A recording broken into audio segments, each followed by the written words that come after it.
Good evening, race fans from Lakeland, Florida at the USA International Speedway here for the Belly Up Sports Cup Series, race number four, one of those of the season, Free. the Florida Short Track 200 here tonight at Short Track, USA Speedway, 6/10 of a mile in length. Zach, we have been to this track before, 2024A, the last time we went, and as I recall, it was a bit of a nightmare. Can the boys keep things straight for us tonight and put on a good race? Oh, would you ask such a thing? Absolutely not. I was expecting a way more analytical question. No, hopefully it won't be 22 cautions again like it was back in 2024A. But let's be honest, all right? It's not been a great start across the board in the Elite Racing League season. I'd like to think we'll clean it up tonight. Some rules have been put in place to try and clean it up. They're gonna get put to the test tonight. We'll see how it all plays out. But if you're looking for optimism on my part, no, I think we're gonna be in for a couple of cautions tonight. Couple would be maybe a generous number, but also stop me if you've heard this before. As qualifying wraps up, 40 Raceware Polo Award winner is Daniel Falkingham. I believe that Whoa. is his second consecutive pole here in the Belly Up Sports Cup Series, Uh, and he I don't know about that. Oh, yes, it no, when is. he won Yes. pole. Yeah, he won pole last Yeah. week. Yeah. Would not have been from the 500. He will be No. flanked by fellow Coke Series veteran Kwame Scott, who we've got a little number snafu on the end of, we'll call it Chad Frankenfield. Kwame will get an EOL penalty. He ended up in the wrong manufacturer tonight. He'll be in the emergency pink car. Yes, we're ready to go to the grid. As these cars begin to line up tonight, there are the two front runners. Kwame, you'll see in a pink car, I believe. Um, Starting third will be Gavin Higgins, short track specialist himself. Ryan Borges will roll from fourth for the Shifty Sports Group. Josh Chin will start in fifth alongside his Pro Edge Racing teammate Matthew Weeks in sixth. It'll be Johnny Thomas starting in seventh for Little Eagle, and alongside him will be Darren Staff. Great qualifying effort for Darren. Jonathan Cutlip will start alongside Bojo Ray Bracey, rolling off with a top 10 starting position tonight. Chad Frankenfield, flanked by Trey Holmes in row number 6.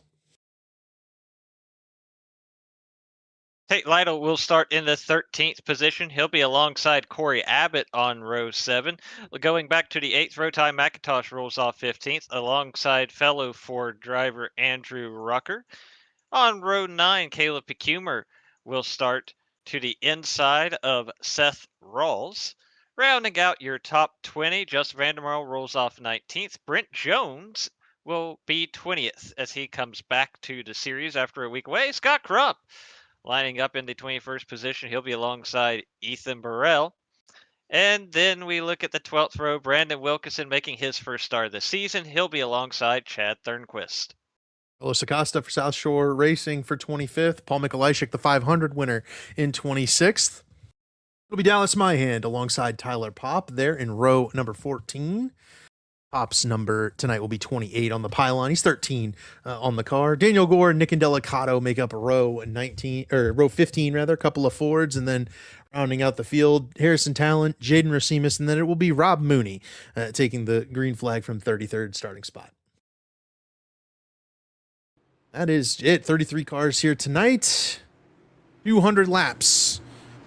Hopefully not too many of them under yellow tonight for these competitors of the Belly Up Sports Cup Series. A difficult task ahead of them here at USA International Speedway. We'll break down the track as we go. Ace car is down pit lane, and we are racing. Lakeland, Florida, as Daniel Falkingham and Ryan Borges take us to turn 1.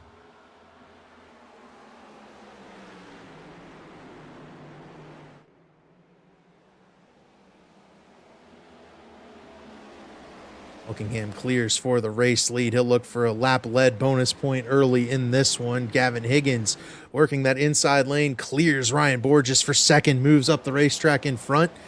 He'll take over that second spot. It'll be Josh Chin looking underneath Borges now for third.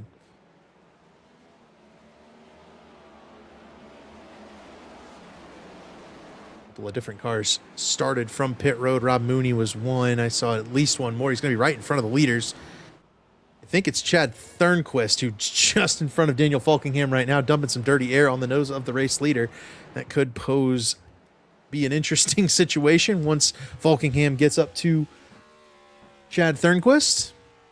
They're single filed out, though, till about 10th place. That's where Ray Bracey battling Tate Lytle, trying to work that outside lane. That's the first battle on the racetrack, as everybody trying to mind their P's and Q's a little bit early in this race.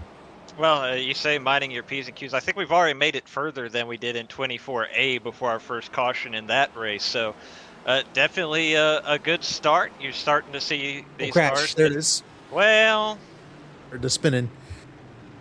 Two cars. I see Jaden Racimus, and that is Dallas Mahan. Yes. Racimus winner last night. Indeed, he was. First elite win for Jaden Racimus. Boy, that's going to be a tough one to start the night for Sam Boutwell in race control, I fear. Yep. You mentioned earlier the rules adjustments. Whoever is issued a tally will also be issued an EOL, which in this race is significantly impactful. His track position is going to be at a premium from the overhead. Jaden comes up a little bit. I think Jaden was definitely, yeah. I think, unfortunately, it's if you, and yes, I'm hearing it now. Tally on the one of Jaden Racimus. I'm sure he was expecting my hand to track up more towards the wall, but he did not. And ultimately, you can't just assume he is going to do that. And so the tally was issued to the one, and Jaden Racimus issued an apology, and Dallas Mahan graciously accepted the apology. So good start to the night as far as that goes. We don't have any tempers yet, but the night is young, and it is a short track. Right.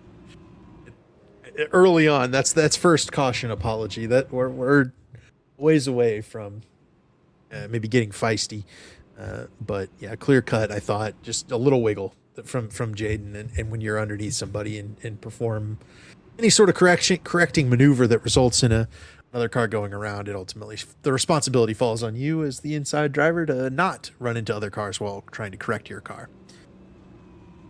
We'll have a stage. I believe it's lap 65. Usually is in these 200 lap events. You are correct. And there is the format for tonight. We will have five tire changes, means that is 6 total sets. Correct. The first one on the car. I doubt these guys are going to need to use more than one of those tire changes unless you go spinning multiple times. And with the pace speed up pretty high, you can see these guys are kind of motoring around this USA International Speedway under caution. You're kind of at risk of going a lap down if you try to come down and put tires on the car. If you're any far back in the field, like 10th or on back, you're kind of at risk. So staying out as long as possible is probably your best bet. At this point, and trying to keep your car clean, try to stay off of the guys around you. Don't get any of those tallies. That's certainly one of the easiest ways to throw your race away in a night like tonight. Race car off once again. Daniel Falkingham heads off of turn 4, gets green flag, and away he goes. Another great jump for Daniel Falkingham, who has made a habit of leading these races early, Zach. But one thing that we have noticed is that, as the race draws closer to the end, he has run into various circumstances where the amount of races he's dominated, the laps led, tally that he is tracked forward, it hasn't resulted in the same number of wins. Yeah, absolutely. You're going to see that 39 car up front a lot.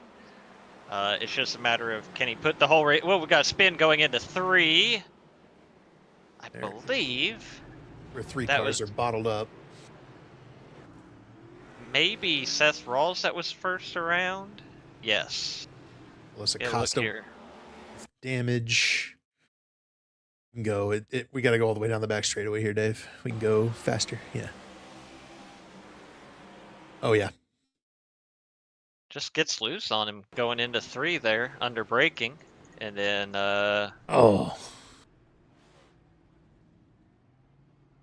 think Carlos has right rear damage. I wonder if he got looped into this.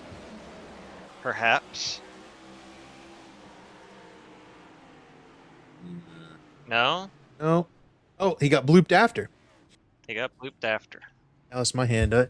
Also heading into the wreck with just a little too much speed. Looked like a classic case for Seth Rawls of too much rear brake. Sure You looked that way, right? hit the brake pedal. A lot of guys take this next gen brake package, and you can kind of finesse the cylinders that are in the brakes to you can calibrate them to certain ways. However you want to kind of feel, whether you want the tires to be really the brakes to be really front forward or rear forward. A lot of guys like to back up that brake, try to save that right front tire. And what happens if you get it too far down is a lot like what happened to Seth Rawls right there. You hit the brake pedal, but you're going into the corner a little too hot. Rears lock up instead of the fronts, and around you go.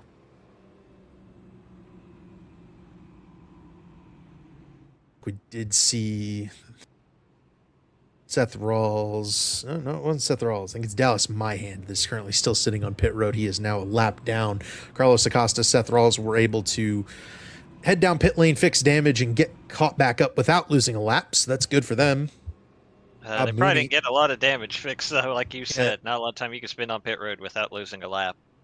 And then Rob Mooney, who started from pit road, sped exiting pit road to get back on the racetrack, got an EOL as opposed to the lucky dog on the last caution. He is now back on the lead lap, 32nd. Brad Thornquist obviously catching back up with those two early yellows. He and Mooney starting from pit road. That has not hurt them. We're going to be ready to go back green for the third time tonight.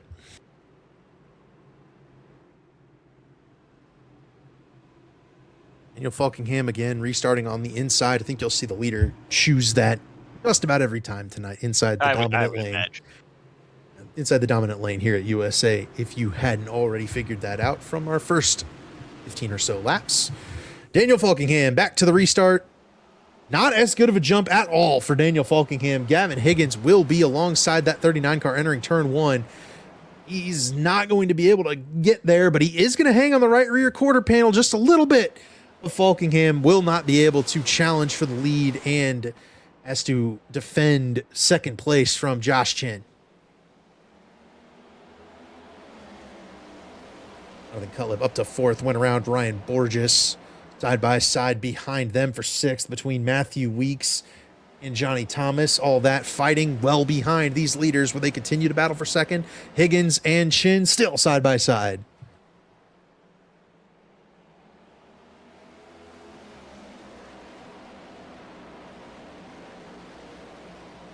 Higgins falls in line in front of Jonathan Cutlip there in the third spot. Josh Chin up to second.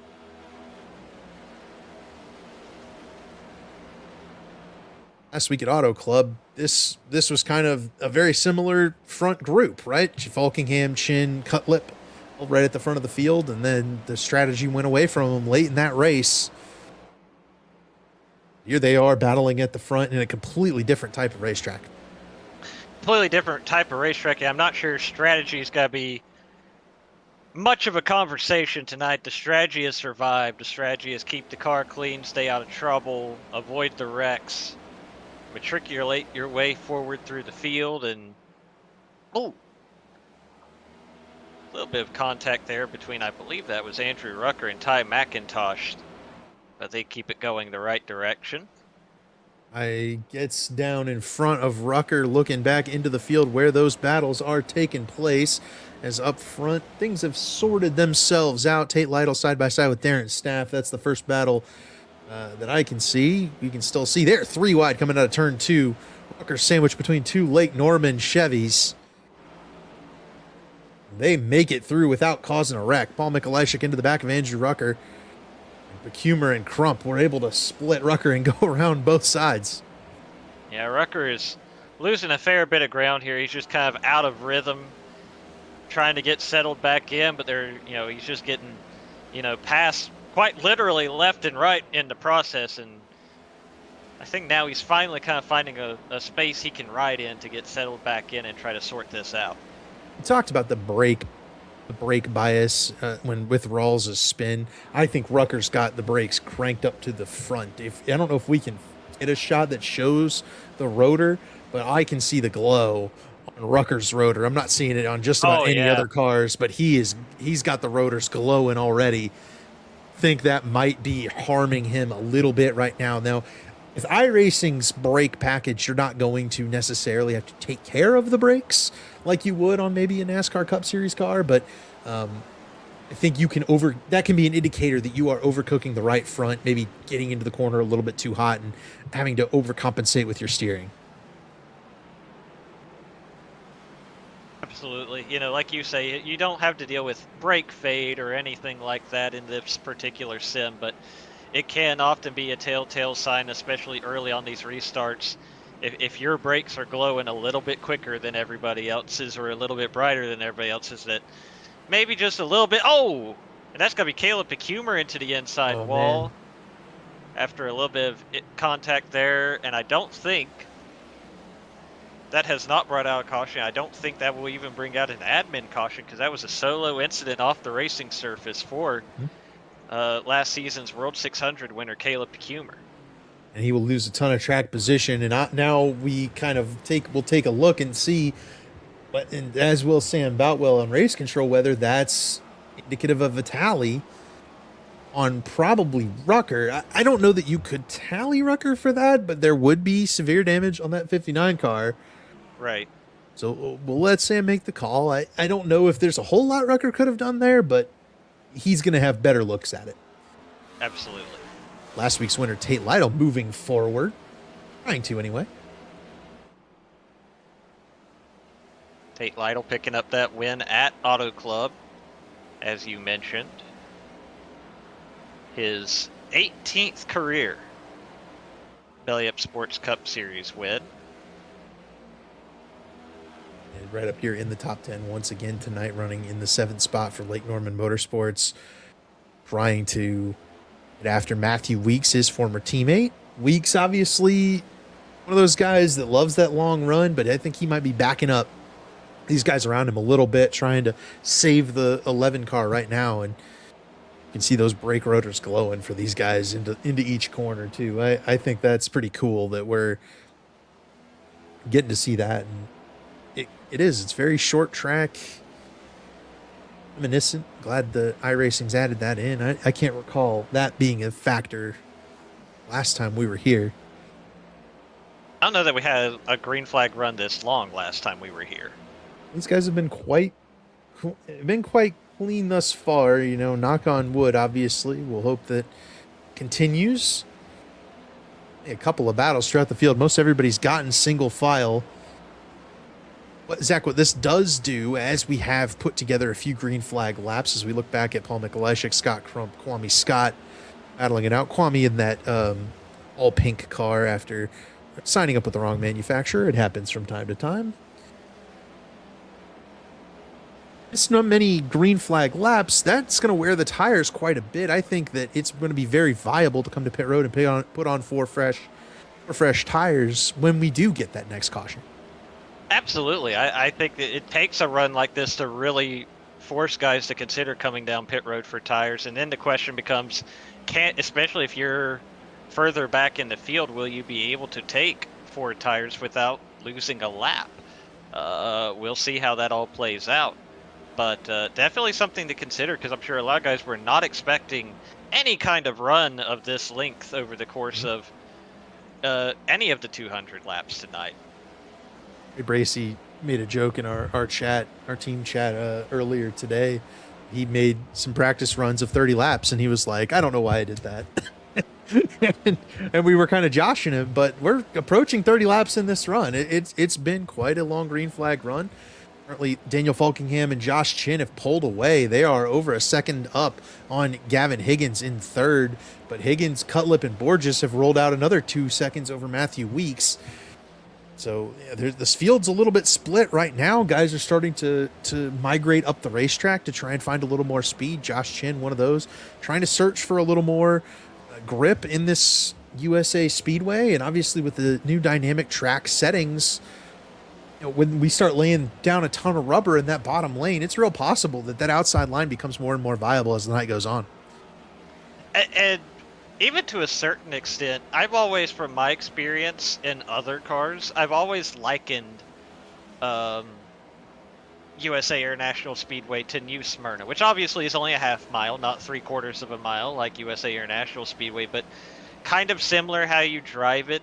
Obviously, straightaways are longer. We're seeing some door-to-door action here from Corey Abbott and Ray Bracey. But at New Smyrna, that second lane often is the preferred lane. You want to be, I say second lane, like a car width off the bottom, where you can carry just a little bit more speed, get a little bit better exit. You're not necessarily running the high side, but you're not running right on the yellow line either. We're seeing guys make some time up top. I don't think Ray Bracey is one of them. He's kind of fallen back, but Trey Holmes has gotten up alongside Ty McIntosh on the outside lane, and Kwame Scott saw that happening and moved up a lane. He's now dropped back in line, but Corey Abbott, Ray Bracey continue to fight. And now Ray struggling just a little bit. I think struggling a little bit on getting the car into the corner, right? That's where Corey's really beating him at this point, is kind of into the corner and then in the center of the corner as Ty gets in a little too hot, washes up the hill. Kwame Scott to the inside of the 10 as Trey Holmes clears past. The South Shore boys were not expecting a long green flag run, I can tell you that. They are going to need to make some adjustments because they are definitely falling back right now, and that's kind of I think it's going to be taking a lot of people by surprise. Absolutely. I think, you look at some of the lap times, there's a good bit of tire fall off in these first 40 laps. So, like you say, if we do get caution, when we do get that caution, you're going to see a lot of guys coming for pit road for those tires. But right now, you've got to manage it, right? You can't put the toothpaste back in the tube. You've already used the good off those tires. You've got to do the best you can until that opportunity presents itself. Bob Mooney going a lap down to Daniel Falkingham and Josh Chin. There. Oh, man. Trey Holmes squeezes to the outside of Ray Bracey, who tried to get off the corner and shut the door. Could not do so. Kwame Scott will now enter the fight for, I believe this is the 13th position, as trying to continue past the struggling Ray Bracey. Ojo just trying to hang on right now, certainly worn the good off his tires, trying to maintain that track position. And we're seeing some guys with strong long-run cars. Trey Holmes talked about it in his interview last week after finishing on the podium at Auto Club. He likes these long green flag runs. He's generally hoping for the ability to save tire and show what you can do over the course of a long green flag run. And right now, that 23 car very quick. Kwame Scott's very quick, as expected, after qualifying second, working his way back through the field. Scott Crump's moving his way closer to the front. That's a car I'd expect to get up through here and challenge for the win as the night goes on. A lot of guys back here kind of buried in the field just a little bit. Ethan Burrell's buried just a smidge right now.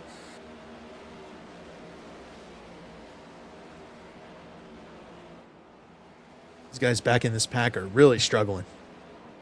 Yeah, I think some of these guys are even, they've got some speed, they've got some pace, but it's just a matter of setting up those passes in this traffic. I think Ethan Burrell, he made up a lot of ground in a short amount of time to get to the rear bumper of the 87 of Chad Thornquist, and then he's just kind of been stuck there for the last 5 laps or so as Scott Crump washes up the hill and almost gets into the door of Justin Vandermarl just in front of them.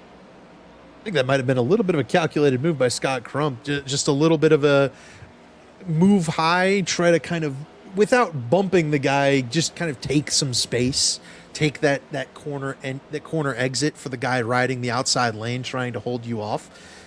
I think that's a pretty viable move there. It's not dirty racing by any means, but it puts that guy on the outside in a dangerous spot. It's like lift or go in the fence. Trying to turn down off the corner because now there's a car to your, a lot closer to your inside than there was before. With the Chad Thornquist working the outside lane, low contact with Justin Vandermarl into turn 3. He and Ethan Burrell trying to go around the 54, contributing to the late Kyle Busch. The beautiful paint scheme from Vandermarl. He's been rolling out different variations of old Kyle Busch schemes, and they've looked great each and every week.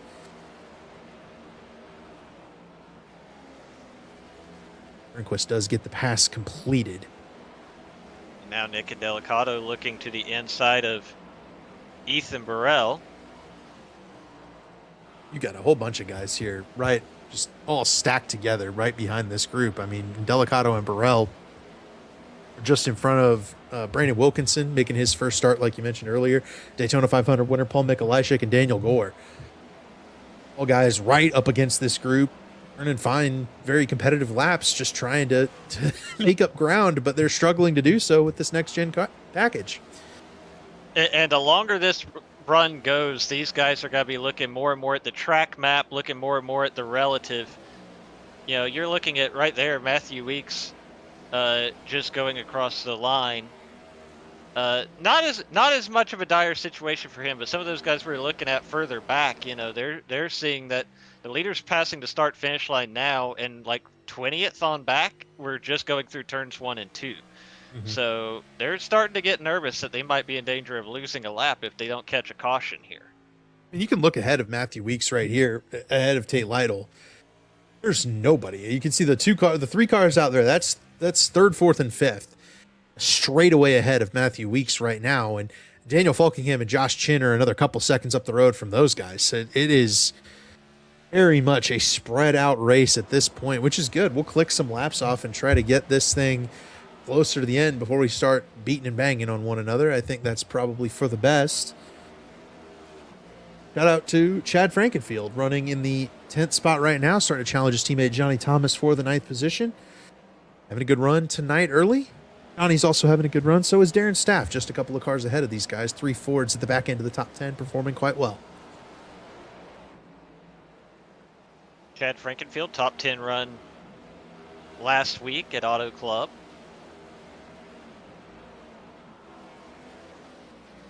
Hoping to continue that.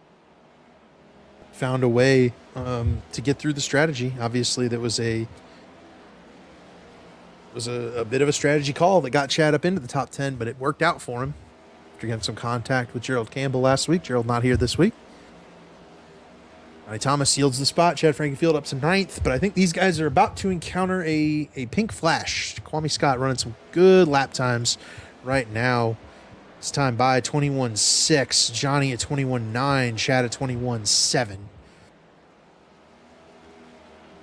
Kwame is going to, with in all likelihood, make quick work of Johnny Thomas here.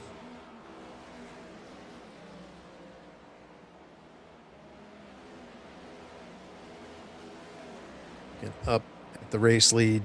You know, Falkingham running 21.5s. In case you were wondering on the lap times of the race leader, no one else is really even got close to that. Matthew Weeks has finally started to come to life. He's running 21.6s.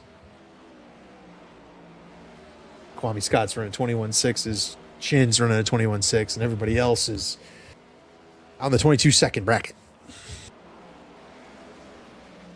But there you see, I mean, how hard it is to pass, even for Daniel Falkingham with all the pace he has. It took him the better part of the lap there to put Caleb Pecumar a lap down, and that's a car that probably isn't 100% from that incident we had earlier. So, you know, if that's Rob Mooney has been very courteous. Daniel Falkingham will probably not take as much time getting around him, but I think as he gets further and further, some of these guys that are going to have a little more incentive to try to keep themselves on the lead lap in case a caution comes at a timely manner. We'll see if Daniel Falkingham starts losing some ground on his lead here. I think that's real possible, just looking at the cars just in front of Daniel Falkingham. You've got Jaden Racimus next on the docket, but then Seth Rawls, Brent Jones, Harrison Allen, Tyler Pop's not that far up the road. Andrew Rucker's not that far up the road either. It could get real dicey for Daniel Falkingham into this lap traffic. A shout out Rob Mooney. He didn't make, I think he was a little hung up getting to the track tonight, but out of charter. Rob Mooney got the 34th charter. He's had 2 very good runs to start the season. Inexperienced for sure when it comes to this next gen car, and obviously getting no practice. He is out here just trying to make laps, learn a thing or two, and get as many points as he can and move on to the next race, because He's locked in now. He struggled to make a few races last season, but he's persevered and found his way into the show, and he'll be in the show each and every week that he's able to be here. Absolutely. Great news for Rob Mooney to pick up that charter, and he might have decided, you know what, I've done enough tonight. It looks like he's got to bring that car to pit road. Probably not a terrible idea in that this race has taken on green flag shape. Maybe go back out there if they get bunched up on a caution again, but you're not going to learn how to turn quicker laps if you're constantly having to move everybody's way. So we'll see. Maybe he'll just hang tight here or call it a night. Possibly he just wants to throw 4 new tires on it, see how that feels. But yeah, I think that's probably for the best. It's a bit of a long night right now, and he has disconnected. So Moons calls it a night, but again, chartered up. It'll help out, and had a drop week kind of available after 2 very good runs the last 2 weeks. He's got up to the 9th position, got around Chad Frankenfield. Next on his list is going to be Darren Staff.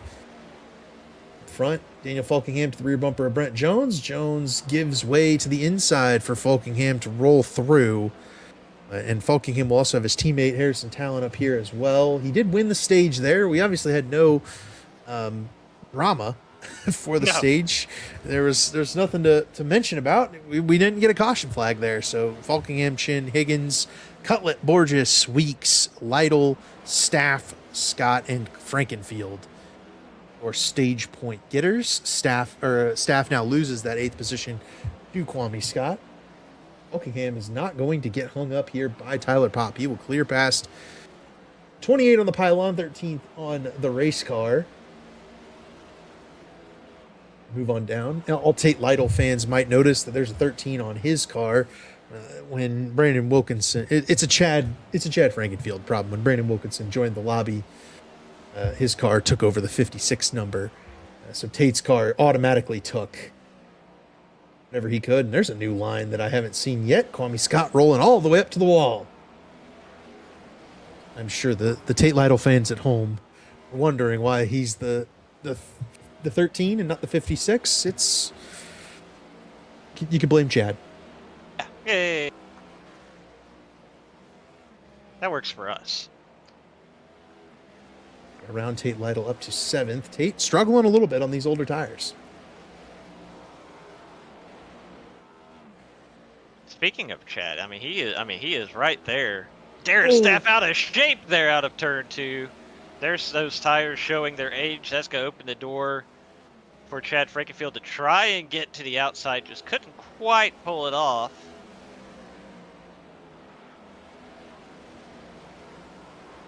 Darren, I think, is definitely getting held up by Tate right now, but Tate's just able to slam the door unless you're able to go to the outside lane and get that run down the hill like Kwame Scott was able to do. It's really tough to pass right now.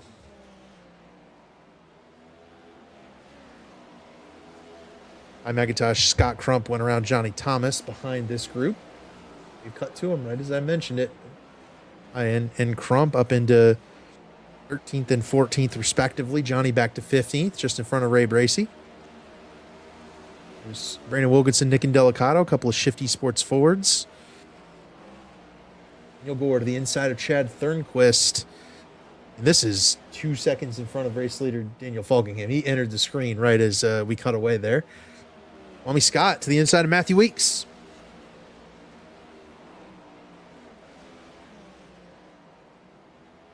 If you're passing Matthew Weeks on the long run, you've got it pretty much figured out, right? Kwame Scott is on the move at the moment. A huge gap that he's going to have to erase now if he wants to keep picking up spots. But, absolutely on the move right now is Kwame Scott in the 26 car.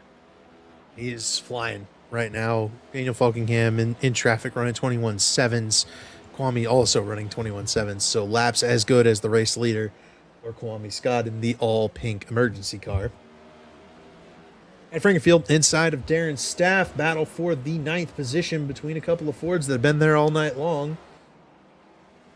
Aaron kicked up to the outside lane, see if the tires can hang on, but after getting that car sideways earlier, I don't think they will, and Staff will yield 9th to Chad Frankenfield. Corey Abbott trying to break into the top 10 here.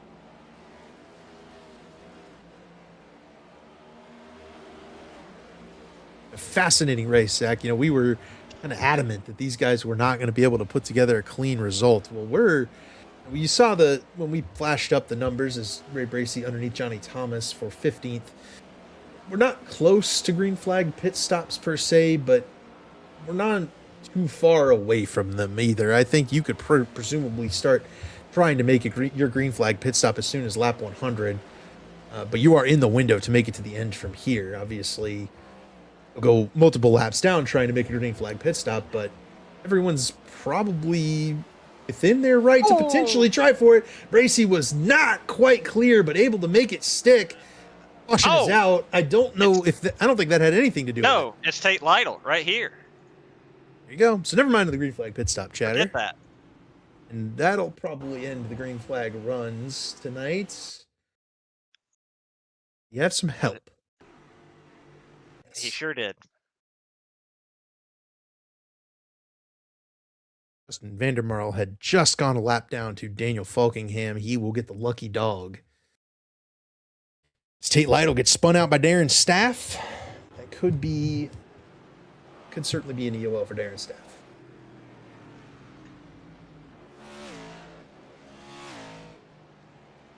We are going to take this opportunity. I'm sure we'll get more cautions now, but we're going to take this opportunity to go ahead and jump to our ad break here. So don't go anywhere. We will be back with the Florida Short Track 200 after this.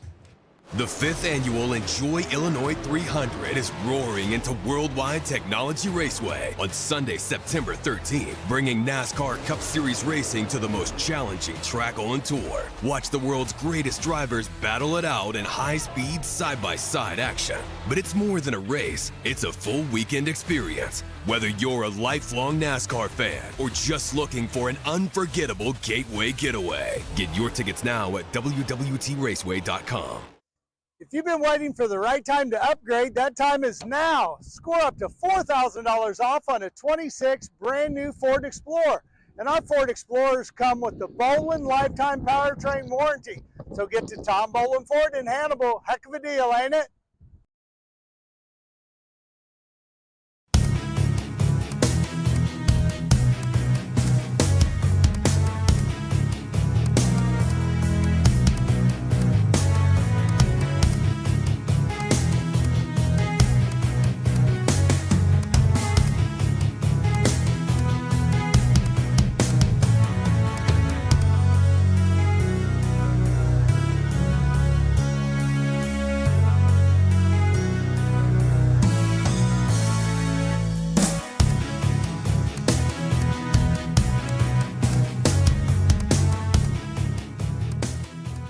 Blue Egg Marketing. Rev up your business with Blue Egg, your marketing pit crew.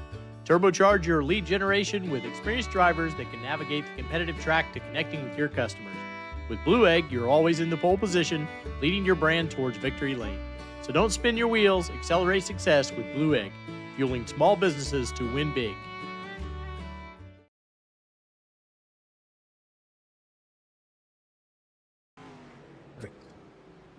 Okay. Daniel Falkingham, the race leader here, lap 84, working our third caution of the night at USA International for the Florida Short Track 200. Darren Staff gets the EOL for the tally of Spin and Tate Lytle for this caution. Matthew Weeks disconnected. Connection errors and issues for that 11 car tonight. So tough break for Matthew Weeks, championship contender.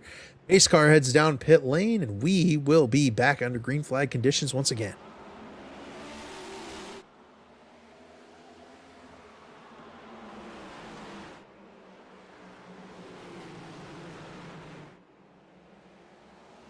Daniel Falkingham continues to lead. Evan Higgins and Josh Chin side by side for second. The car I'm looking at is that pink car back there, Kwame Scott. He was turning laps just as good as the leaders. Here's the summary pit cycle. If you want to take a look, you can. Evan Higgins trying to clear Josh Chin off turn 2. He will do so. Move the 20 car back up to second.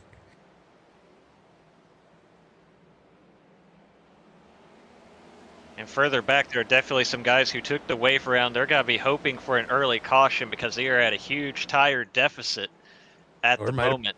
We might see it. Way out of the groove is Thornquist. Oh. They've sorted it out. Matt Frankenfield has fallen back considerably on this restart. He has gone from inside the top 10 to 14th. Aggression level picked up dramatically here. And Cutlip around Ryan Borges. Here comes Kwame Scott. He's going to be able to knock that spot out as well.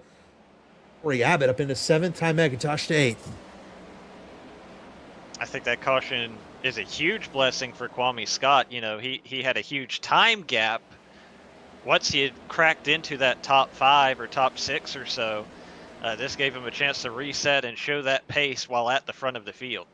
Yeah, Frankenfield doors up. Brandon Wilkinson trying to pick 13th back up. Oh, man. I think you're right. Kwame's the car to look out for. He's underneath Jonathan Cutlip right now for 4th as we watch this battle between Wilkinson and Frankenfield. I think that 26 all pink car is the one that Daniel Falkingham may have to worry about when all is said and done tonight. If he can get up into 2nd and then get another caution flag, I think that's what can really set him up for a challenge after Daniel Falkingham in that 39.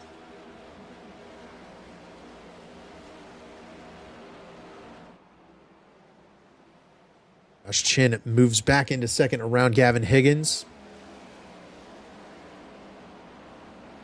He's going to go after Daniel Falkingham for the race lead as well. Things have somewhat sorted themselves out mid-pack. In addition, seems like everybody intent on running at least a few green flag laps each and every time. Oh, Darren Steff into the back of Tyler Pop back in the field. Almost caused a yellow there. Darren way out of the groove.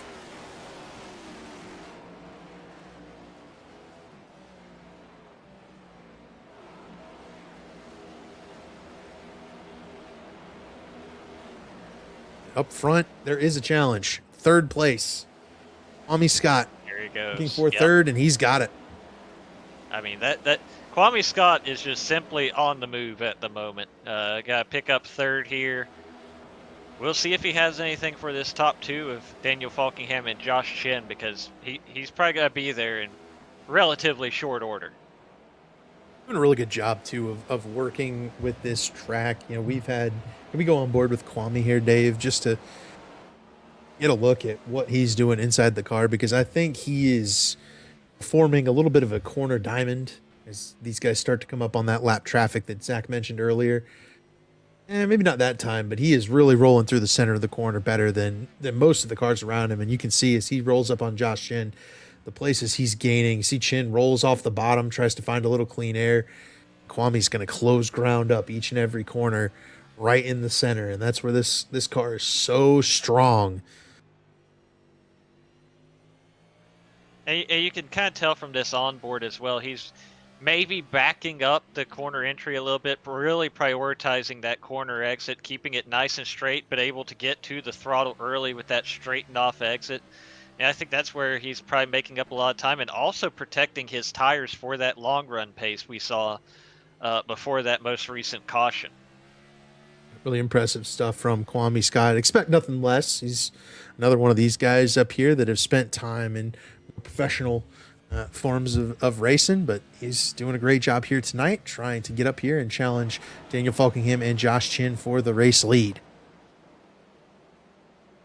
Lap down goes Harrison Talon and Seth Rawls after the attempt to take the wave around and get their lap back with a quick caution does not pay off. Next on the list, that will be Brent Jones and Andrew Rucker before that's all that cycles back there. Is Brent is just about to go a lap down right now. A lot of courtesy that I've seen from these lapped cars here tonight, Zach, and that's good stuff. It's always refreshing to see. These guys have raced with some real respect, understanding the situation. If they'd gotten that, quick caution flag that we kind of expected them to get as we get to halfway right here, they would have been back on the lead lap. Absolutely, and you always hear cautions breed cautions. You know, certainly in that case, that's what those guys were hoping for. It was their best chance to maximize the outcome of the evening. You know, and it just didn't work out. But totally understand the play there for those drivers. Right now, it's still Andrew Rucker making his 200th career Belly Up Sports Cup Series start. Still has a little bit of time that might work out for him. We'll see how much longer before he would potentially go a lap down. He's got a little bit more buffer than some of these other guys that were on that strategy. I would say that Brent Jones still has an opportunity being that first car 1 lap down, but we have seen that is not terribly useful. As Right. Justin Vandermeer went back a lap down. And then he and Tate Lytle will be battling for the lucky dog once Brent falls behind Tate. Tate went a lap down in the scuffle there after contact with Darren's staff brought out the third caution of the race.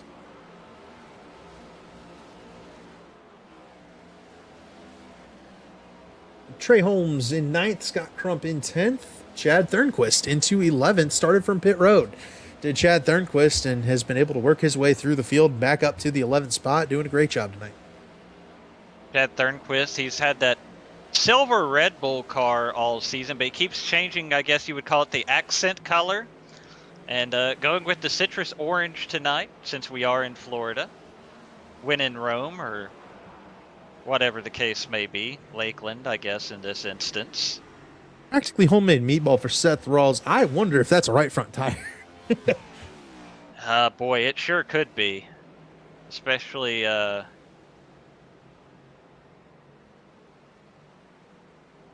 No additional crash damage except for the one that happened at the beginning of the race, and he is heading for pit road. Harrison Talon picks up the same. So, yeah, I'm guessing those guys have run out of tire. I think that you're absolutely right. I think those guys that had taken that wave around, taken that wave around, this has kind of been an unintended consequence of not getting that caution. They've used up everything in that right front tire, and now we're seeing it shows up as a meatball in iRacing, but basically there's 0% of tire life on one of those 4 tires, presumably the right front, and that is why they're coming to pit road and changing tires. Daniel Falkingham leading race up front as the attempt at getting back in the race for some of those guys that went a lap down early goes from bad to worse, and I'm sure we'll see a couple more as we go here. Falkingham leads. Andrew Rucker did go a lap down while we were watching the cars that have had a flat tire. Although he'll likely be next on the list, him and Brent Jones, of getting one of those particular penalties as we have voice chat. Flat in front of the leaders. Good luck. I turn now.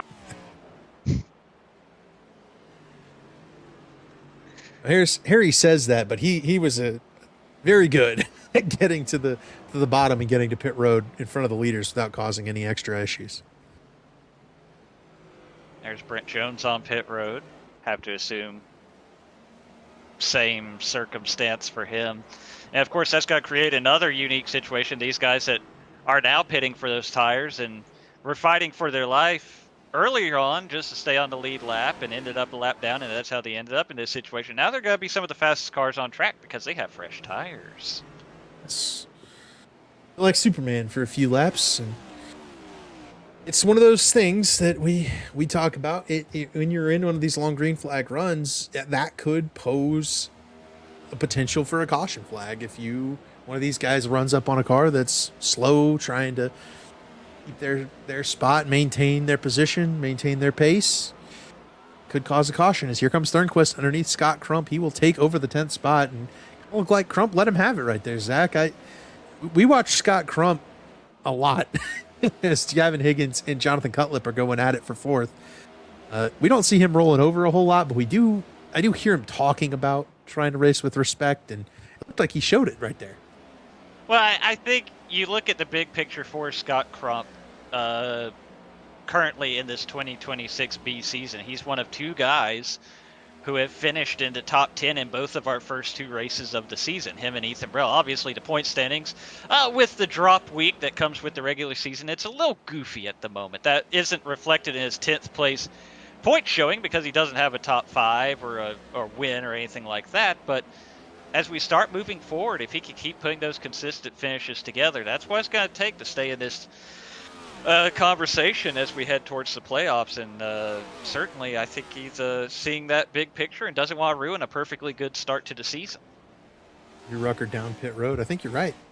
And it's one of those things where this series we're gonna have, I think, 20 plus cars eligible for that chase berth through that time when we end up cutting off for the chase. And Daniel Falkingham leads. I mean, I don't think there are going to be too many wins available. There's just, we've got the guys who are fast that are going to be at the front of the field. You're going to have to be consistent and maintain stuff. We also heard Trey Holmes talk about it last week as he goes to battle with Chad Thornquist now. And, he wants to make the chase. Obviously, he's been with Pro Edge for a few seasons and been right on the doorstep of making the chase a couple of times, but hasn't been able to put together the consistent results. What better than for a consistent result than a nice, clean 9th place finish at a short track, right? Like, that would do wonders for your chase hopes. I mean, absolutely. I think anytime you can start a season, obviously Auto Club is what it is, but if you can get out of Daytona with the top 10 from a points standpoint, that's a pretty good start. And if you can add a nice, clean top 10 or top 15 at a short track on top of that, it kind of buys you a mulligan somewhere down the road in this regular season. And anytime you can keep putting those good finishes in the bank, that's nothing but a positive. You'll go underneath Ethan Burrell. I agree with you 100%. Thornquist and Holmes still doing battle up ahead of this group. Holmes holding off Thornquist as we talk.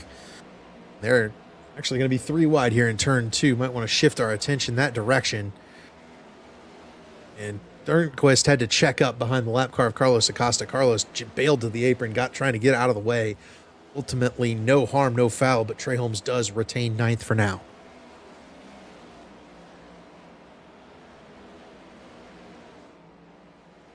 Talked about good Daytonas. Carlos Acosta had a great Daytona.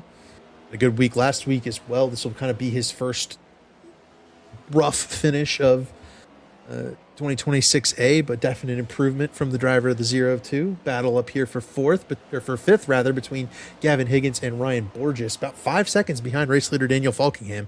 And Falkingham hasn't been able to clear away quite as much ground as he did against these guys in that first run. Josh Kinn still keeping right pace with him.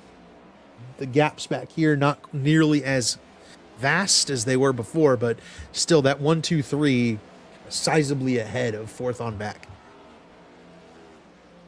And I do wonder, as we've watched a little bit more green flag racing, to say the least, than we had the last time the Valley of Sports Cup Series raced here in that 24A season. I wonder how much of this is a byproduct of the changes that have come on the next-gen machine and thus to iRacing when it comes to the short track package, right? The increase in horsepower, taking away some of the downforce. I think that has probably opened up what I guess the gamers would call the skill gap, and certainly has spread out this field some and given us some nice, clean short track racing tonight. I mean, 2 guys, you just look through the field, you're seeing some guys who really excel at these types of races. I do think of Corey Abbott and Ty McIntosh running 7th and 8th. Yeah, please don't let it be an announcer's jinx on them too. They're running so good. But just guys that run very well on these short tracks with the enhanced with the enhanced horsepower. Those guys that are able to maintain the tires, run very consistent lap times, lap after lap after lap. I mean, I look back last year, Corey Abbott and I were racing for the win at Las Vegas, and I couldn't pass it. He was too consistent. He was too perfect each and every lap. The guy is really, really good once he gets into that rhythm. And if you give him some track position and a good car, I think he's the type of guy that can contend for a top 5 tonight. Yeah, I think you could say the same for our 5th place runner, Gavin Higgins, right? I mean, think of all the laps he's turned onto short tracks on iRacing and even in real life, so I think no surprise, given how well he has run in short track races here in Elite, that he is in the top 5 conversation so far tonight. And it's no surprise we've seen Gavin Higgins run really well. He's kind of always been on the cusp, but never actually put that run together where he gets one of those results on the podium that we've expected. You probably have the number. I'm guessing Gavin Higgins is I don't think we've ever interviewed him from a podium spot in the Cup Series, right? And he's a guy who's won. He won his way out of ARCA. He's won a bunch of truck races. He's very fast on these short tracks. I'm kind of waiting for it to all come together, and we get to talk to him on the podium after a really strong run, because I think it's in the docket. Well, I mean, it's fun. So he has his best finish in the Cup Series is 6th. He has done that twice. Most recently, he'll never believe it, at North Wilkesboro. He also has What? Yeah, I know. I know it's crazy. You may also remember Gavin Higgins once earned a 40 Racewear Pole Award here in the Belly Up Sports Cup Series in the 2025 A season at, wait for it, Iowa. The short track. I I didn't remember that one. He's a good short track racer. Almost like he runs short tracks in real life. Something like that. Mr. Vandermeer, Tyler Pop. Vandermeer's lap down. I don't believe Pop is. No, that is a battle between lap down cars. There, 24th, 25th. Battle for position. Front, for what it's worth, Daniel Falkingham has an 0.8 of a second lead over Josh Chin, but he's about to encounter some severe lap traffic. Battle between Pop and Justin Vandermarl is one of the many groups of cars right in front of Daniel Falkingham, and you can see he's starting to enter the hornet's nest, and that could pull Josh Chin back up to Daniel Falkingham here, as well as Kwame Scott. It most certainly could. There was definitely some jostling amongst this group about 5 or 10 laps ago. They've sorted it out now, but I'm sure Daniel Falkingham was watching that unfold through the windshield as he was closing that gap and saying, "Figure it out, boys, I'm on the way." And Falkingham dominating another one of these races. We've seen it quite a bit, but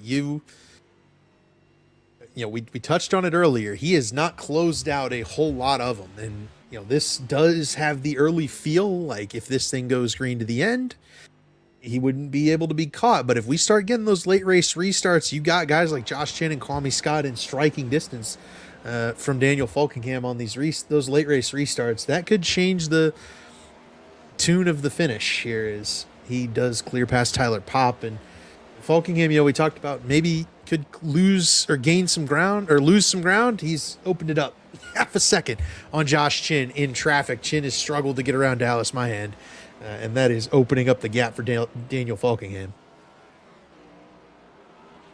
Yeah, it's been a little bit more challenging for Josh Chin trying to get through this lap traffic so far, but I don't know that necessarily Daniel Falkingham is out of the woods yet either as you look ahead of him. I mean, this is probably going to be, if we do not get a caution, it's going to be a pretty hectic run to the finish with all of this, all of the battles going on.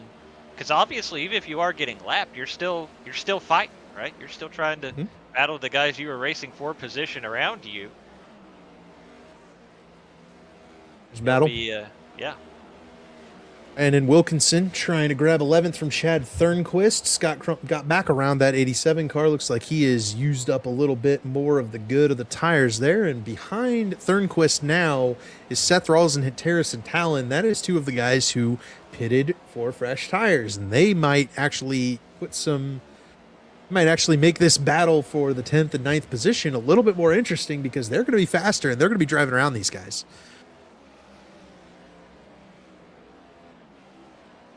Oh, Scott Crump loose off turn 4, hung on to it, going to give the outside lane to Brandon Wilkinson, able to hold on, but Crump big time sideways out of 4.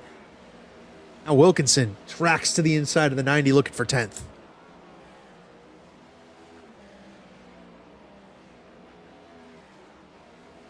It's like this guy, a little bit of a door bang down the front straightaway. It's like this Wilkinson guy is a short track specialist. Yes, also true. Also true. You could say that, right? You could say that. Ray Holmes 9th, the next up for Brandon Wilkinson, who's currently turning 21.6 lap times. That is a 10th quicker than Holmes, 10th quicker than Ty McIntosh up the road, a couple tenths quicker than Corey Abbott and Ryan Borges. So Wilkinson certainly one of those guys keeping this run that's able to keep the tires on the car and start to make ground up. Another guy who's really kept the tires on the car is challenging for second right now, and that is Kwame Scott.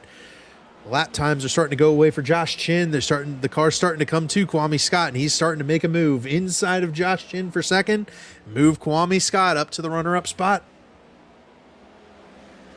Nice little segue there, because I was going to say, Brandon Wilkinson on this run is kind of in the same position Kwame Scott was on the last run, and there you see Kwame Scott moving into that second position ahead of Josh Chin.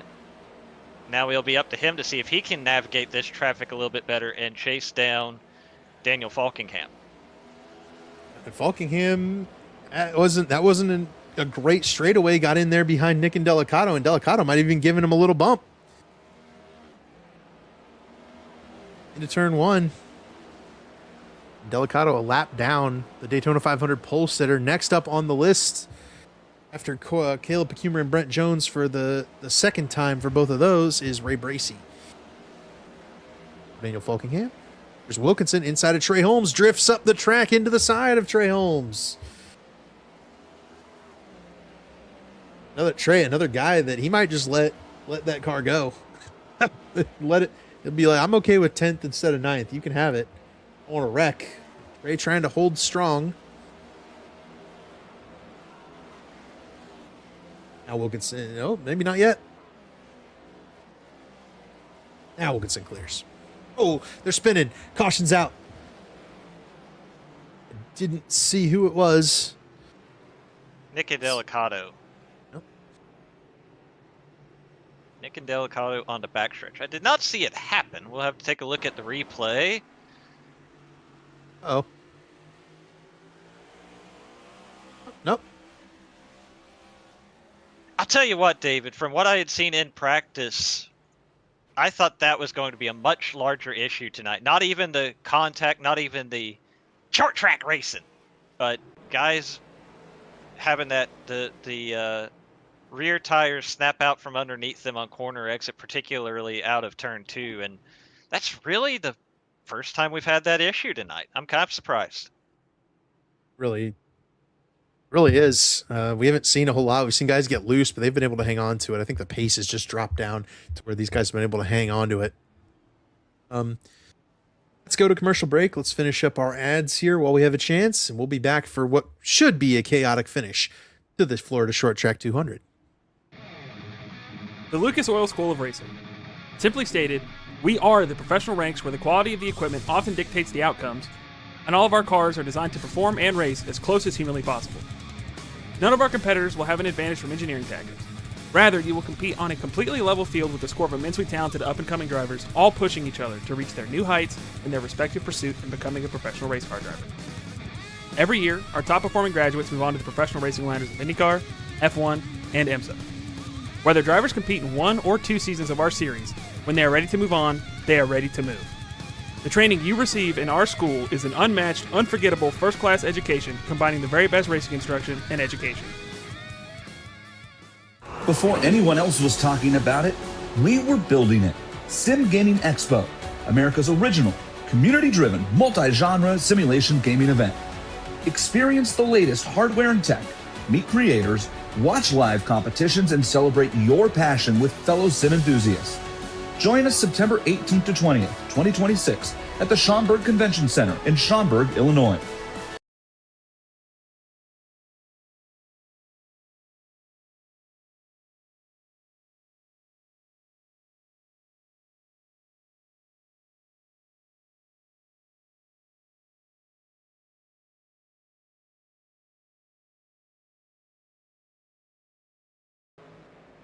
Welcome back to the Florida Short Track 200 from USA International Speedway for the Belly Up Sports Cup Series, working our 4th caution of the race.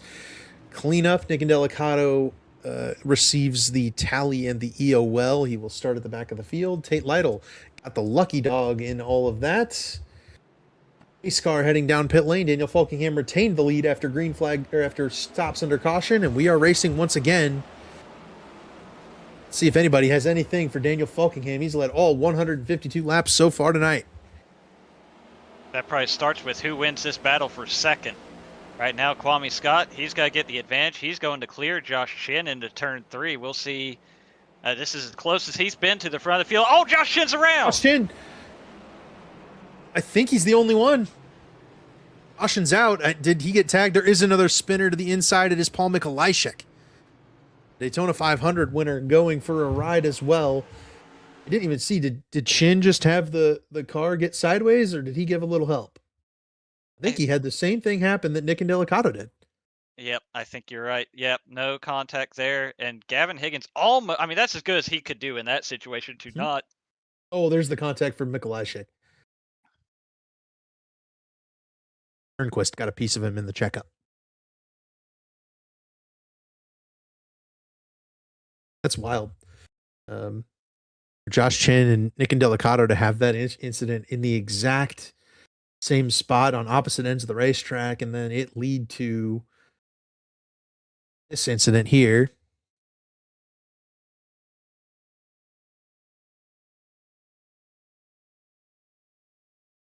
Yeah, I think Turnquist just wasn't expecting as much of a checkup there from Mikolajczyk as there was. Mikolajczyk making his 50th start here in the Belly Up Sports Cup Series tonight. No harm, no foul, it looks like, for Paul. But he will lose some track position. Probably have to bolt 4 new tires on it. He didn't even come down pit road, so probably not. iRacing even gave him his spots back. Josh Chin picks up the tally. He will go to the rear of the field. Not to mention,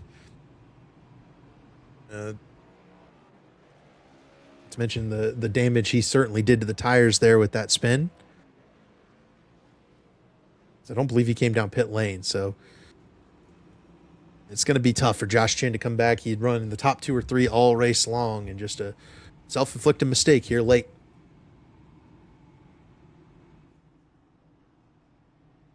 Run down after the field sorts itself out. Daniel Falkingham is going to be the race leader once again. He's led all 155 laps as we work the 5th caution flag of the night. Kwame Scott started second, got an EOL, went all the way to the back, is driven all the way back up to 2nd spot. Jonathan Cutlip will be in P3 here. Gavin Higgins alongside him in 4th. Ryan Borges 5th. Ty McIntosh in 6th. Trey Holmes 7th. Corey Abbott 8th. It's Brandon Wilkinson 9th and Chad Frankenfield rounding out the top 10 as we get ready to go back to the green flag. Imagine, Zach, we're not going to have 40 more laps of green flag racing. These guys are going to get after it. We might have reached the cautions part of the race, unfortunately. Yeah.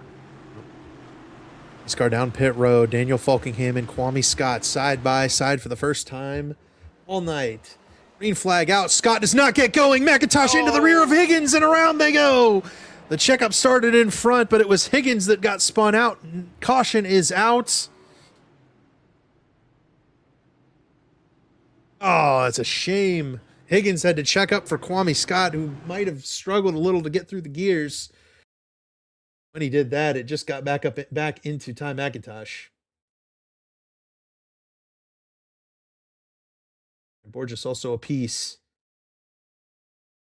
This incident.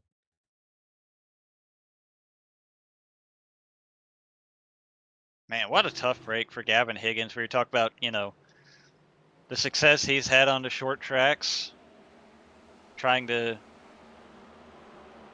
pick up that first career Belly Up Sports Cup Series top 5 finish. And I mean, I guess it could still happen, but definitely a huge setback for him right there. That's a real tough break too, and I don't think there's really anything that could have been done on any of those 3 parts. We'll see if Sam Boutwell agrees with me. Kwame did not get going very quickly. Gavin gave him some space, but Ty can't know that Kwame's not going. Right. So he's going when Gavin goes. Gavin went and then slowed for Kwame, and right. It's a tough spot. These restarts on these short tracks are going to prove chaotic, and that's what we've seen early on here. Moves Ty McIntosh into the 4th spot. Corey Abbott to 5th. Borges back to 7th. The top 10 shuffles for the carnage involving Gavin Higgins, though no damage really to Higgins' car. Like you mentioned, he may yet be able to salvage a solid run. He is gonna head down pit lane and grab some fresh rubber. Nope, yeah, racing incident ruled here by Sam Boutwell, and kind of what the ruling we came to up here as well.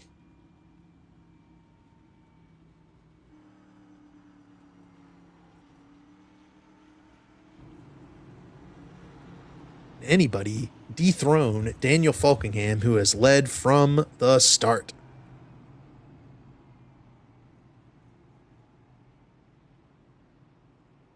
Thus far, it seemed like his best bets were Josh Chin and Kwame Scott. Well, Kwame didn't get going on the last restart, and Chin spun out.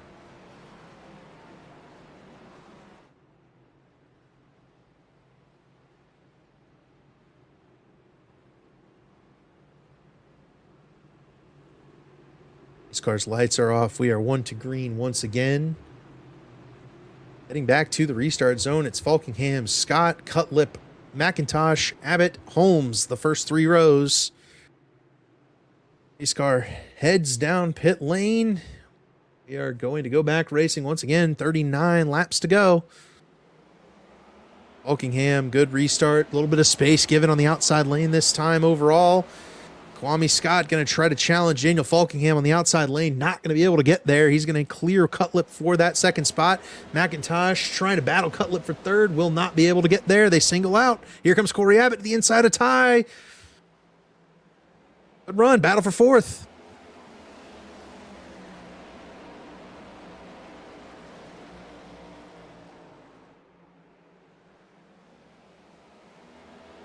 Borges sideways. Oh, yeah. You guys who could really use a good top 5 run in the Belly Up Sports Cup Series, running 4th and 5th, battling it out, racing hard. I'm over here praying for no contact between them, just a good clean race. And the funny thing is, even as they run side by side, which now Ty McIntosh will clear Corey Abbott, but they were maintaining a little bit of a buffer on that battle behind them between Ryan Borges and Trey Holmes. You can see the snarling pack is behind the front 5 right now. Borges and Holmes still side by side. Brandon Wilkinson into 8th. These cautions only helping his case out as one of the stronger cars on the long run, but we'll see how he is on these short runs as Borges clears Holmes for the 6th spot. Here comes Wilkinson for 7th. Frankenfield into 9th. Thornquist battling Mikolajczyk for 10th. Looks like, Zach, this outside lane starting to pick up some steam in terms of its effectiveness. Holmes not able to utilize it, though. He got out of the groove just a little bit too much. Got a good run exiting and able to hold back Chad Frankenfield, but outside line is proven pretty useful as Thornquist is using it right now. He jumped to the outside of Chad Frankenfield after clearing Mikolajczyk.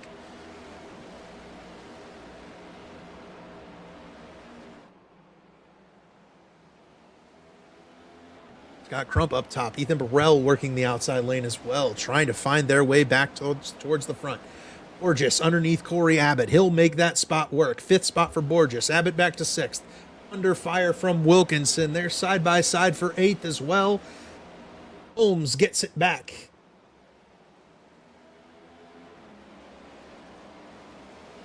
Corey a little bit over eager in the battle with Ty McIntosh. Might have heated up that right front tire just a little bit. He's struggling. Back to 7th. Frankenfield clears Thornquist. Seems like a couple of guys are trying to work in almost that 3rd lane, get out some of that rubber, find some clean track to work with, but I don't think it's there yet. I think that's kind of a bit of a wish at this point. Thornquist definitely the most aggressive, trying to get up to that extra grip in the outside groove. He's finding enough speed to maintain, but he's not quite able to get around Chad Frankenfield right now in that battle of the Chads for the 9th spot. Back here you also saw Josh Chin and Gavin Higgins nose to tail on the inside lane behind Daniel Gore. 2 guys that have been running top 5 all night long, mired in traffic.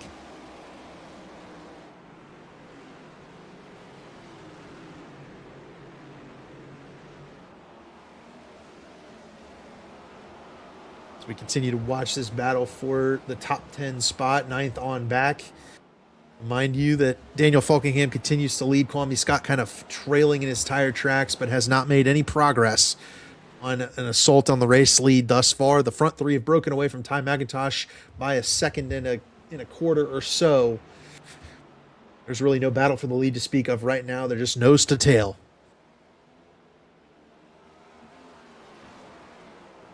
This is the action right here. Gavin Higgins outside of Josh Chin. He finds that spot. Now to the outside of Daniel Gore, trying to take advantage of the stack up in traffic.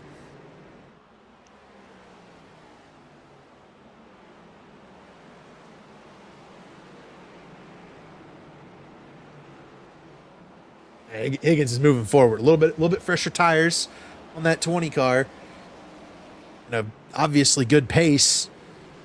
He's working his way back towards the front. Top 15 now for Higgins. Doing a better job right now than Josh Chin, though Chin did not pit for tires after spinning. Higgins dead.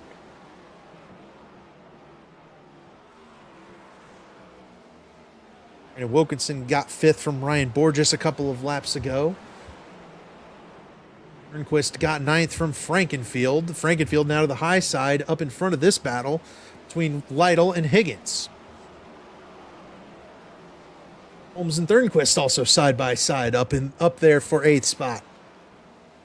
I talked about guys that were trying to work their way up the track. That's not happening in this battle right here. Those guys on the outside are trying absolutely to keep the car on the inside pinched down and use that to get the leverage on corner exit. They're doing a lot of pinching, as it were. Johnny Thomas down to the inside. Take Lytle. A little bit. Oh, Lytle up into Gavin Higgins. They stack it up. They save it. Great. I mean, they could have definitely spun it out right there. Johnny Thomas tried to diamond the corner a little bit. Tate Lytle was firing it in on the bottom.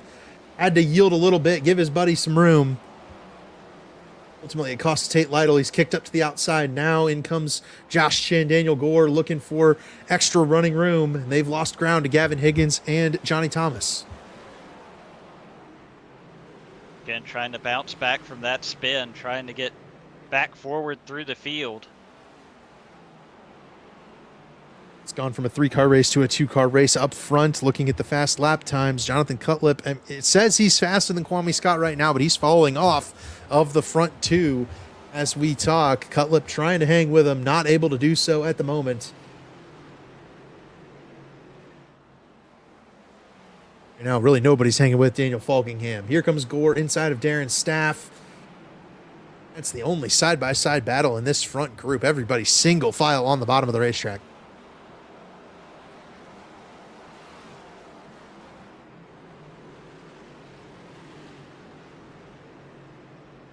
Oh, Gore into the rear of Justin Vandermarl. Kicks Vandermarl up to the top. Vandermarl and Staff make contact. Gore will clear Vandermarl. And Staff into the rear of Vandermarl. A little bit of Cameron Rich would call this argy-bargy. Yes, he would. I don't think Staff maybe knows 100% why Justin Vandermarl kind of squeezed him into the wall on the front stretch. Doesn't really matter. He clearly wasn't happy about it. Made sure to stick his nose in there into turn 1, and that's opened up this side-by-side battle. And then he got a little loose, was unable to continue the side-by-side battle. Vandermarl will clear. That is all around 20th spot. Trey Holmes is struggling right now, 9th, holding up all the way back to 16th.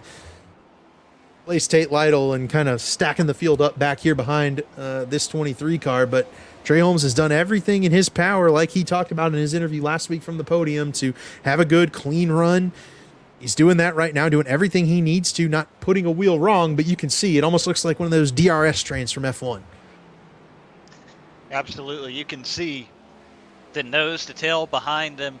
Holmes and Crump have opened up a little bit of advantage here on Frankenfield, but otherwise, definitely a absolute wad of cars developing here. It's got to be interesting to see how that continues to develop. Gavin Higgins squeezed to the inside of Johnny Thomas, had a really aggressive move to get down there. Now Higgins able to clear forward. He's the only one really making ground at the moment, up to 14th with the fresher tires. Got Paul Mikulajczyk in his sights at the moment. Got Crump looking inside of Trey Holmes ahead of this battle. Nothing doing there. Ethan Burrell trying to make the outside lane work. Going after Chad Frankenfield in a battle for 11th. Still 0.3 of a second up front between Daniel Falkingham and Kwame Scott. That has been the case the entirety of this latest run. Frankenfield trying to take the air off the nose of that 37 of Ethan Burrell.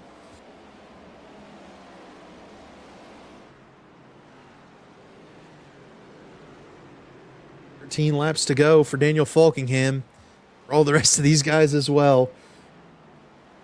Lytle inside of Johnny Thomas. Josh Chin missed turn 1, got way up high, had to back way down, almost got stacked up with Daniel Gore, managed to hold on to it. Now he buries it in underneath, trying to go after Johnny Thomas for that 16th position right there for Josh Chin. Johnny cuts off the nose of that Chin car, and that might elicit the bumper. They all held on to it, but we'll see what Josh Chin's reaction to that is. Too thrilled, almost gave Darren Staff a run at Justin Vandermarl a few cars back. They were able to hold on to it. Tate Lytle working inside of Gavin Higgins up ahead of this battle. Higgins able to hold off Lytle for that 14th spot. I mean, this is 14th on back, and this is the strongest racing. Everybody else, single file, minding their own business up at the front of the field. 10 laps to go for Daniel Falkingham. The lead is ballooned to 0.6 of a second.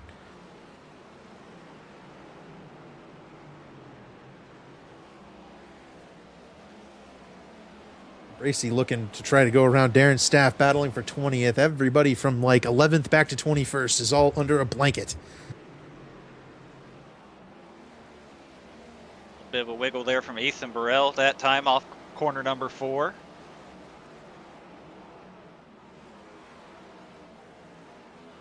You know, these are obviously we've had longer green flag runs, but I'm sure these are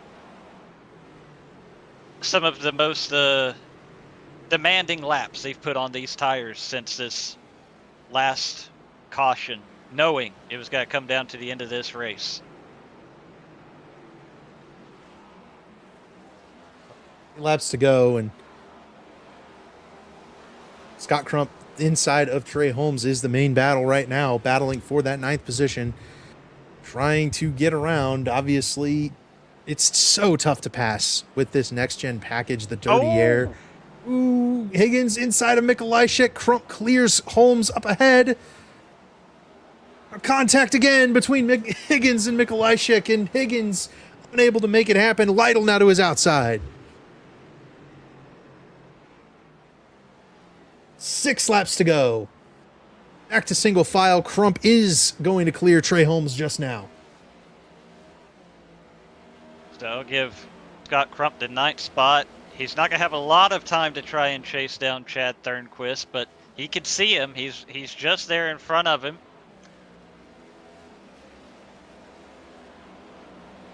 Crump certainly looking for another top 10, as we talked about earlier tonight. A lot of guys looking for a good run, just not finding any ground to move up. 4 laps to go. Kwame Scott's on the lead, back down to 0.4 of a second, but he has just not been able to make any sort of move on Daniel Falkingham. They are coming up on lap traffic, but I don't think they'll get there in 3 laps. Falkingham has dominated this race from the drop of the green flag. Kwame Scott has had a completely different result tonight. Tumultuous, to say the least. He's going to watch the win slip away in this one. 2 laps to go next time by.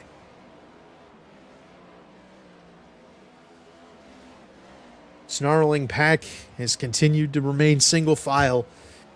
More circuits as Thornquist and Crump begin to fight for that 8th spot. And Crump now falling down the order. What happened to Scott Crump? He wide into 1. Falkingham's coming around to the white flag. We'll get there. White flag is up. Yeah, we'll have to see afterwards what happened there with Scott Crump. But right now, all eyes on Daniel Falkingham out of turn 2, leading the way here at USA. He has led every single one of our 200 laps tonight, and Daniel Falkingham will put the demons aside and take home a victory. He'll win the Florida Short Track 200 over Kwame Scott and Jonathan Cutlip, and a sigh of relief as Ty McIntosh crosses the line with a top 5 result. It's been a while. The driver number 10, good result for him. Brandon Wilkinson rounds out the top 5. Ryan Borges 6th. Corey Abbott with a spectacular 7th place run. Chad Thornquist brings in home 8th. Trey Holmes with another rock solid top 10 effort. And Chad Frankenfield brings home another top 10 as well in that last slot. 4th career win in the Belly Up Sports Cup Series for Daniel Falkingham. Pretty sure that is the first career top 5 for Ty McIntosh in this series. So it was an awesome drive. Tried not to say too much about it there, but my goodness, awesome drive for Ty McIntosh. Sorely needed. He had been really struggling, especially last year. It seemed like we talked to him more than a bunch of guys who won races because he was out so early with nothing to do. So there's a super effort on his part tonight. Obviously, Kwame Scott, what might have been for him, right? Just clicking one different button at the start of the night, this might have been his race. Instead, he had to drive through the field. Ends up P2.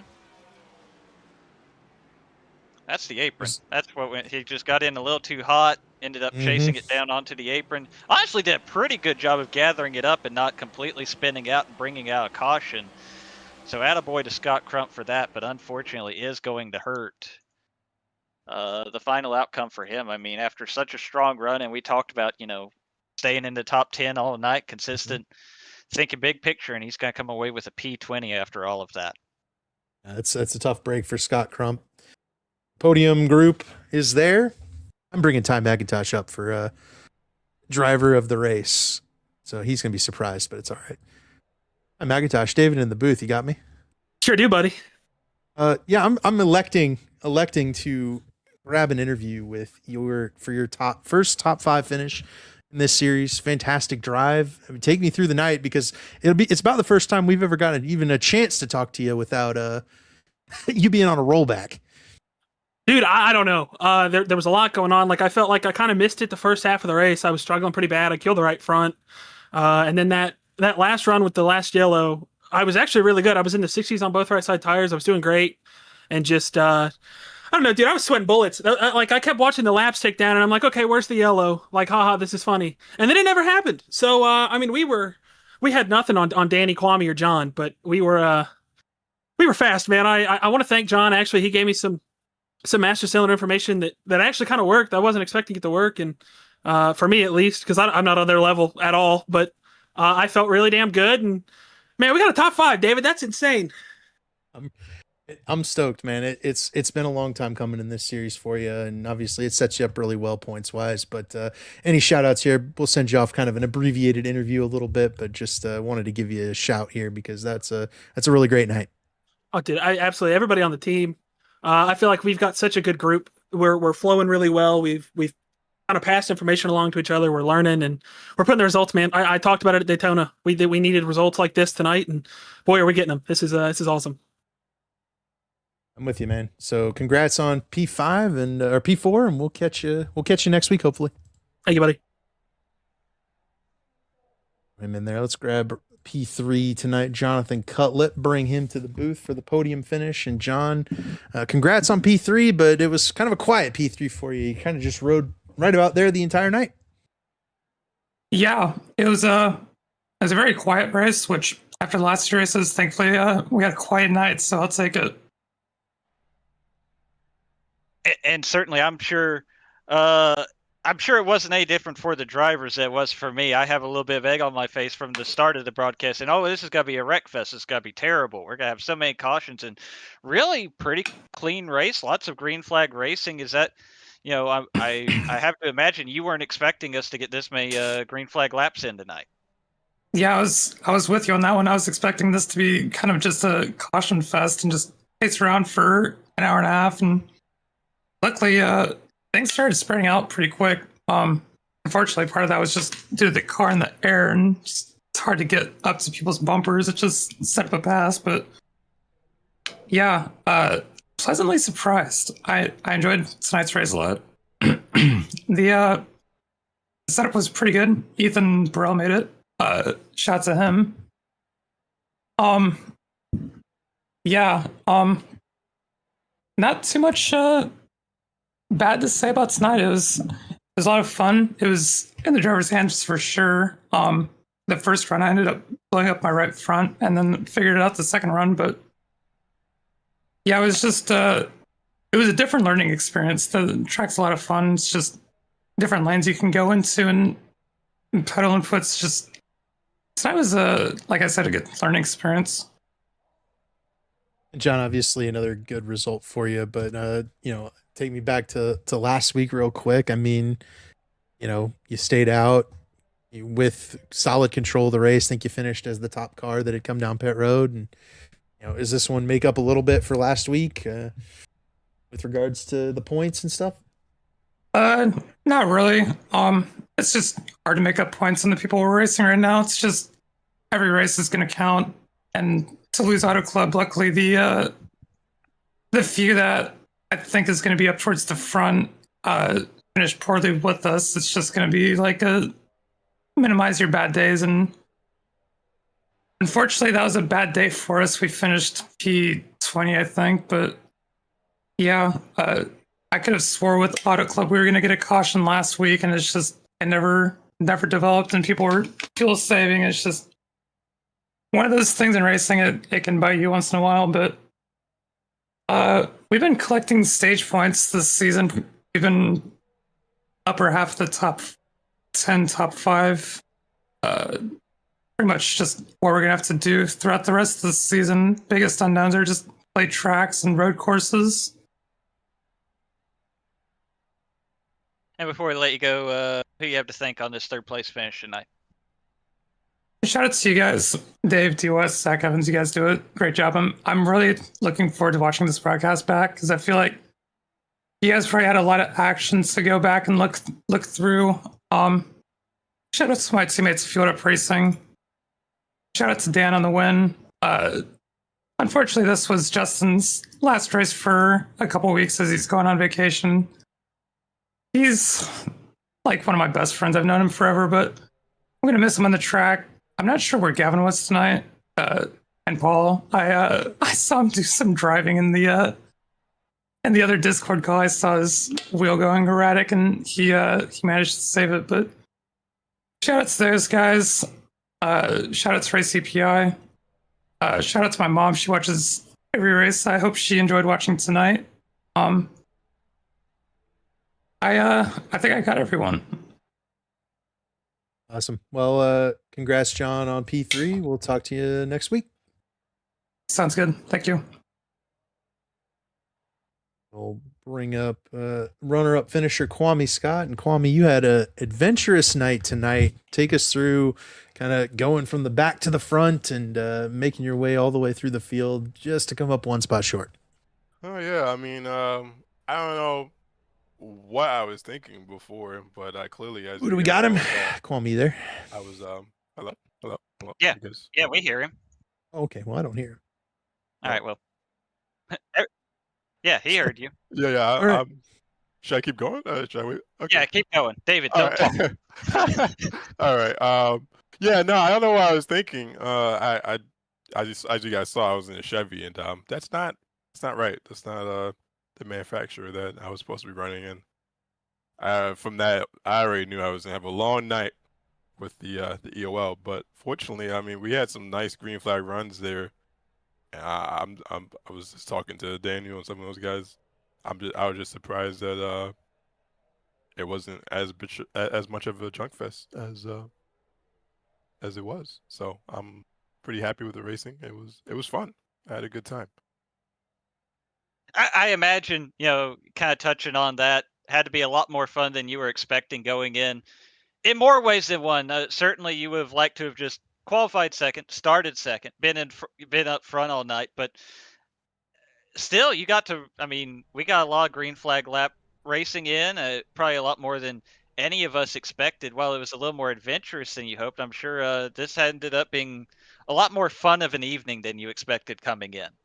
Oh yeah, 100%, 100%. I was that last run. I was, as you guys saw, the little battle, the little duel that me and Daniel had there. That was some of the hardest driving I think I've done in a long time. I was damn near.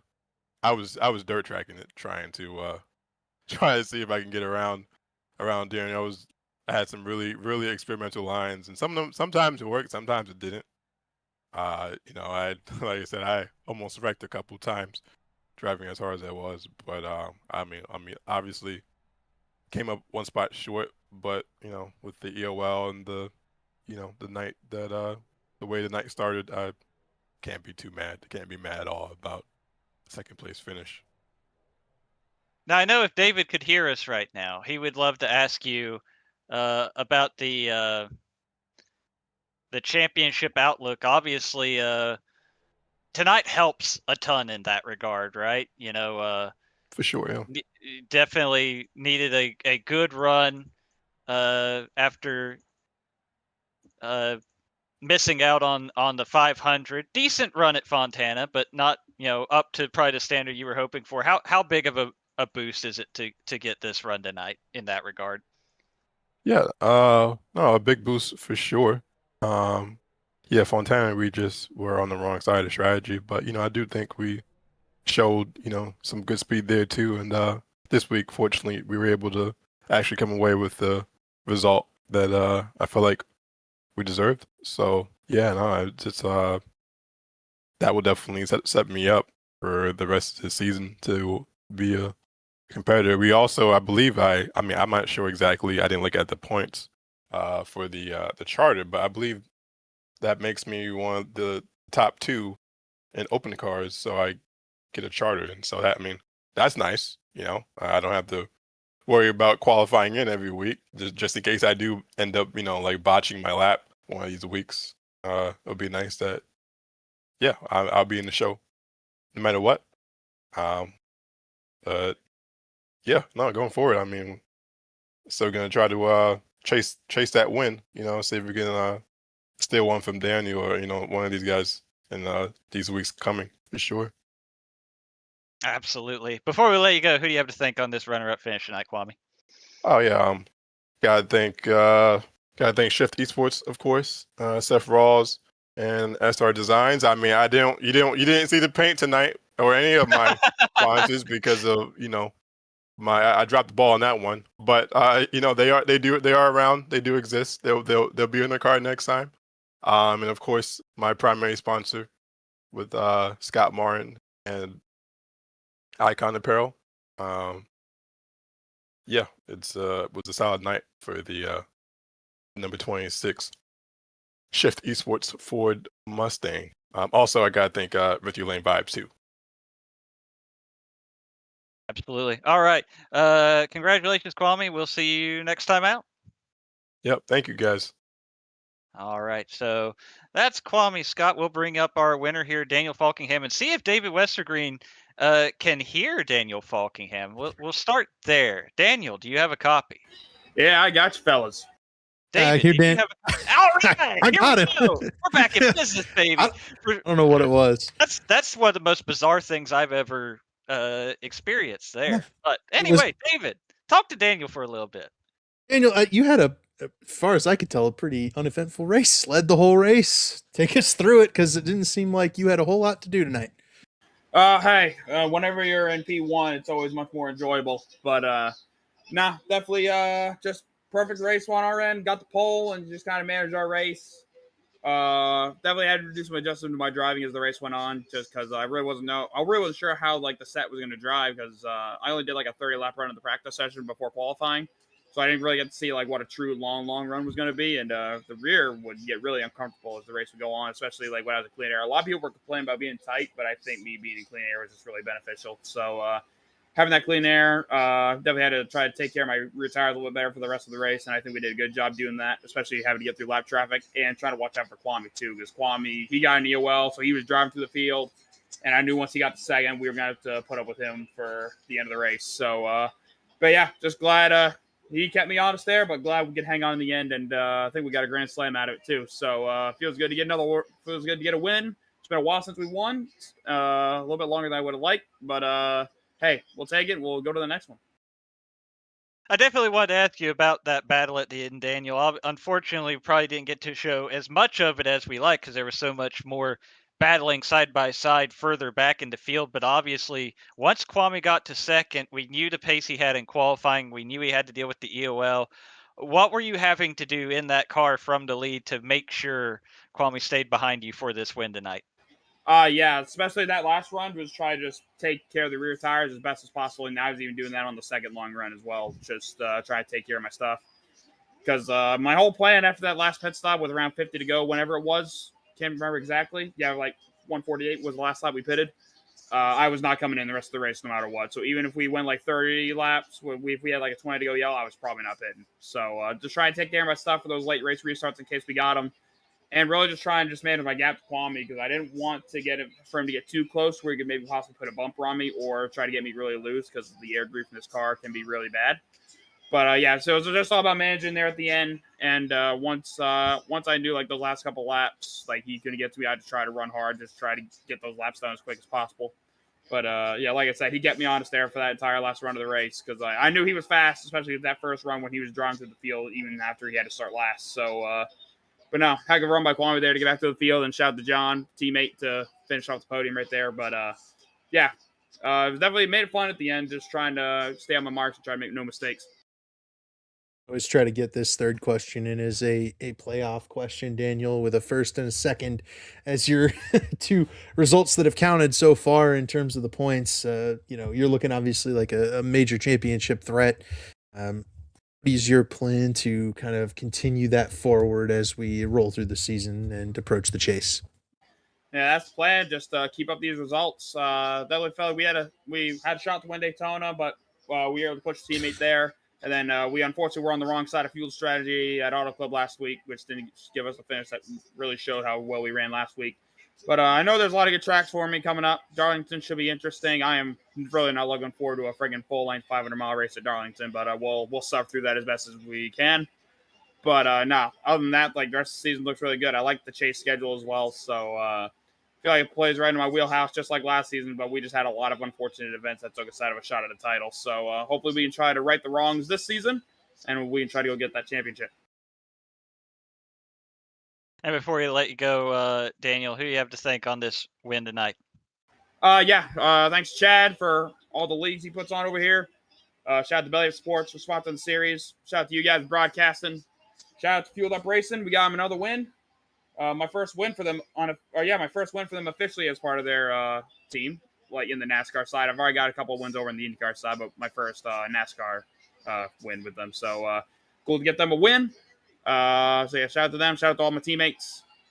And shout out to everyone watching. Hopefully hopefully it wasn't too boring, but hopefully we put on a good show for you tonight. And also shout out to everyone who was in this race tonight. To have all those green flag runs we had with over 30 cars in here, big shout out to everybody for putting on a really good race. Awesome. Thanks, Daniel. Congrats on the win, and we'll catch you next week. All right. Thanks, David. Race winner Daniel Falkingham, and that'll wrap up a relatively short Florida Short Track 200. Zach, any final thoughts? Obviously, you're going to have to eat some crow for the opener, but boy, howdy, to be done in less than 2 hours. I mean, come on. If you have to eat crow, this is the way to do it for sure. Because ultimately, I think we got treated to a great race and certainly a clean one. The drivers are going to come away pretty happy for the most part. Housekeeping notes. You heard Kwame Scott mention he thought that run would put him in position for a charter. We have received word that is indeed the case. Kwame Scott and Andrew Rucker inheriting charters after their runs tonight. So certainly moving forward, obviously only 31 cars tonight, but I imagine we'll have a few more for our next race with it being a crown jewel. And those two drivers in particular will be able to breathe a little bit easier ahead of that trip to Darlington in 2 weeks' time. We always get a full field plus for the Southern 500. So off week next week, join us again in 2 weeks. We'll be here for 4-ish hours for our iteration of the Southern 500. Be sure to tune in. Should be a fantastic race. We've seen it be awesome before, and you were looking for green flag racing with pit stops and strategy and all that. You'll be ready for that one. So we'll see you guys next week, in 2 weeks. 2 weeks. That Southern 500. This is the Elite Racing Network group signing off. Have a good night.